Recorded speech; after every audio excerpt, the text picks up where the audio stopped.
tanim. Ini ada tanda di sini nih, ini adalah pembatas tanah haram dan tanah halal. Sekarang kita ini berada di tanah halal.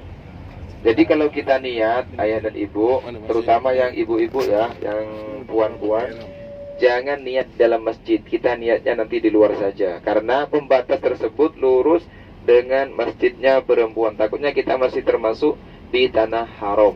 Kalau kita niatnya di tanah haram, kita tidak sah. Kita harus keluar dari tanah haram. Harus keluar dari tanah halal. Ayo salli. Khus jua. Min hina. La ma fi zaman min hina mawjud iktar. Ana ma أيوة بعدين كيف الجماعة؟ أنا أوقف هنا تطلع سلم كذا. ما هي مشكلة بس نزل جماعة أول هناك. عشان ما يتلخبطين. لا ما أقدر بعيد. موجود هنا يا شيخ أنا موجود هنا على طول. جدا هنا. Ustazah, berapa masa di sini? Setengah jam ya, takut kurang kalau 20 menit. Setengah jam insya Allah. Mau juga masuk. Zahmah, kullu tariq zahmah. Ada hinak. قدام لا قبله شوف موجود هناك قبله فين شوف موجود مشكلة شوف انت يعني فكر انا ما بيوقف هنا انا كلام اول بعدين ما في مشكلة هذا يطلع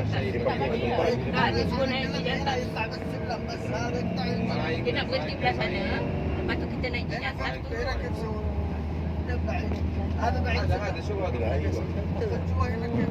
هذا كله مشكلة. شوف هذا فين خش زحمة شوف طريق.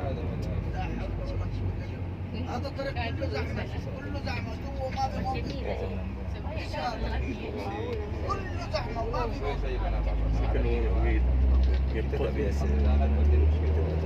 شوف أنا الحين أنا وقفت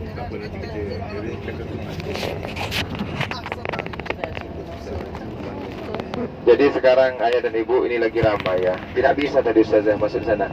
Jadi kita terpaksa nanti lewat jembatan di sana. Nah itu hati. Kalau dari sini jauh kan. Jadi kita naiknya lewat jembatan di sini. Yang dari Indonesia langsung ke sini pun sudah banyak ramai. Di Masjidil Haram pun sekarang sudah mulai penuh. Apalagi kalau malam kan. Selepas salat Isya itu kalau kita membuat umroh sangat ramai.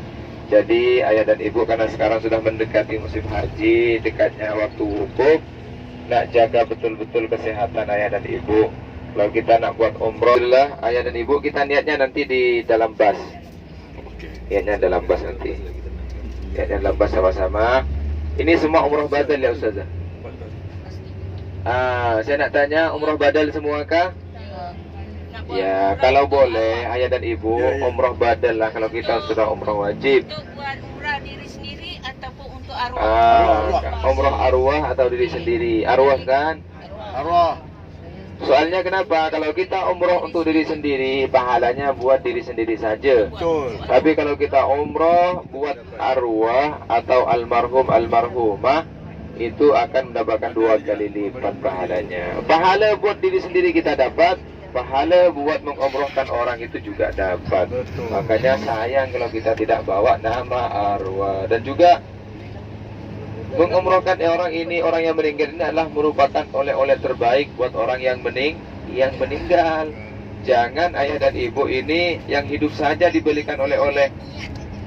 Yang hidup dibelikan oleh-oleh semua, contoh anak-anaknya, keluarganya dibelikan ini itu, tapi keluarga yang meninggal tidak diingat. Ini kurang bagus juga. Makanya ingatlah keluarga-keluarga yang ditinggal dengan mengumrohkannya, dengan memberikan sedekah atas nama dia, atau wakaf Al-Quran di Masjidil Haram niatkan buat almarhum si bapak atau si ibu, itu bagus Bapak Ibu. Jadi mungkin harta kita ambillah mungkinlah 50 rial buat kita tabungan akhirat ila yaumil qiyamah, sampai nanti kita ada dalam barzah, pahala tak mengalir kepada kita. Jadi harta yang kita simpan ayah dan ibu itu semua akan menjadi rebutan ahli waris saja kalau kita tidak pandai-pandai mengatur. Harta yang kita pakai akan rusak. Harta yang kita makan akan menjadi kotoran saja. Akan tetapi harta yang kita infakkan di jalan Allah, harta yang membuat kita pergi haji seperti sekarang nih, harta yang membuat kita sedekah-sedekah jariah, infak nasib sabil, semua itulah harta kita yang sebenarnya, harta kita yang sejati, yang akan menemani kita nanti kalau kita sudah dipanggil sang ilahi, sudah dipanggil oleh Allah Subhanahu wa ta'ala. Alhamdulillah ya Ibu, kita sudah sampai. Mana? Kita niat solat awal.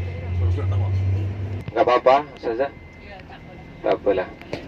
Di dalam tuh ramai juga, nanti kita saya mau keluar Ustazah juga. Sunat duha, baru sholat sunat ihram 2 rakaat. Ya. Masjid Aisyah Tanim. Oh, Ibu mau sholat di sini?